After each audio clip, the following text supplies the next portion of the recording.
দেবী নন্দিনীর পুজোর কথা শুনেছেন? স্নান সেরে বসুন্ধরার মাটির ঢেলা মাথায় করে বয়ে নিয়ে এসে পুজো দেন ভক্তরা। বর্তমানে মাটির পাহাড় তৈরি হয়েছে সেখানে। বিস্তারিত প্রতিবেদন। নদিয়ার শান্তিপুর ব্লক পঞ্চায়েতের অন্তর্গত সগুনা এলাকায় শতবর্ষ প্রাচীন নন্দিনী পুজো অনুষ্ঠিত হয়ে থাকে বৈশাখী পূর্ণিমা অর্থাৎ আজকের দিন বুদ্ধ পূর্ণিমায়। এলাকার মানুষ ও পার্শ্ববর্তী বিভিন্ন গ্রামের সাধারণ মানুষের বিশ্বাস অনুযায়ী বিভিন্ন দুরারোগ্য ব্যাধি, সন্তানহীনতা এবং ব্যথা সংক্রান্ত নানা রোগ ভালো হয়েছে এখানে পুজো দিয়ে। সন্তানাদের জন্ম এবং তাদের সুস্বাস্থ্যের জন্য মায়েরা এখানকার মাটি মেখে থাকেন।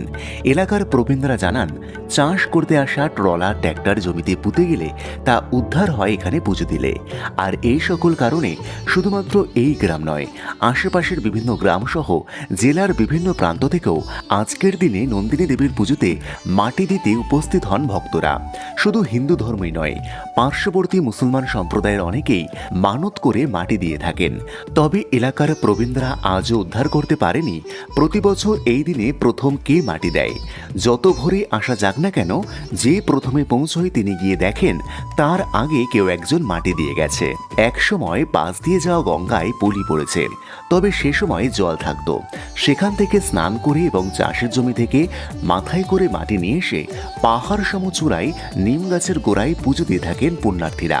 তবে কোনো মূর্তি নয়, জাগ্রত সুউচ্চ টিলাভূমি এবং গাছের গোড়ায় এখানকার দেবতা।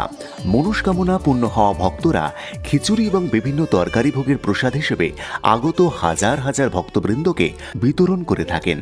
এই উপলক্ষে প্রত্যেক বাড়িতে বাড়িতে আজ রান্না বন্ধ। মহিলারা সকলে এসে হাতে হাত লাগিয়ে রান্নার কাজ করে থাকেন। বর্তমানে এই পুজো ঐতিহ্য ও পরম্পরায় পরিণত হয়েছে। তবে প্রত্যেকের মুখেই আজ বিষাদের সুর। হাজার হাজার পুণ্যার্থীদের স্নান করার জলের অভাব, মহিলাদের শৌচাগার এবং স্নানের পর ভিজে কাপড় জামা পরিবর্তনের ঘর, বিপজ্জনক উচ্চতায় উঠতে সিঁড়ি, উচ্চ বাতিস্তম্ভ, পানীয় জলের কল এসবই প্রয়োজন। পঞ্চায়েত সদস্য হোক বা সমিতি কিংবা জেলা পরিষদ, কেউই কখনোই খোঁজ নিয়ে তৎপর হননি এটি সংস্কার করার। তবে গতবার বিধায়ক ডক্টর ব্রজকিশোর গোস্বামী এসে কথা দিয়েছিলেন সিঁড়ি গড়ার। তবে এবছর নির্বাচন পড়ার কারণে তা এখনও শুরু হয়নি।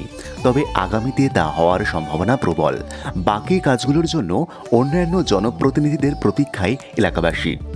ভক্তরা জানালেন, পুজো আজ হলেও আগামী 5 দিন যাবৎ চলবে মেলা। সেই সাথে অনুষ্ঠিত হয় বিভিন্ন ধর্মীয় উৎসব ও সাংস্কৃতিক অনুষ্ঠান।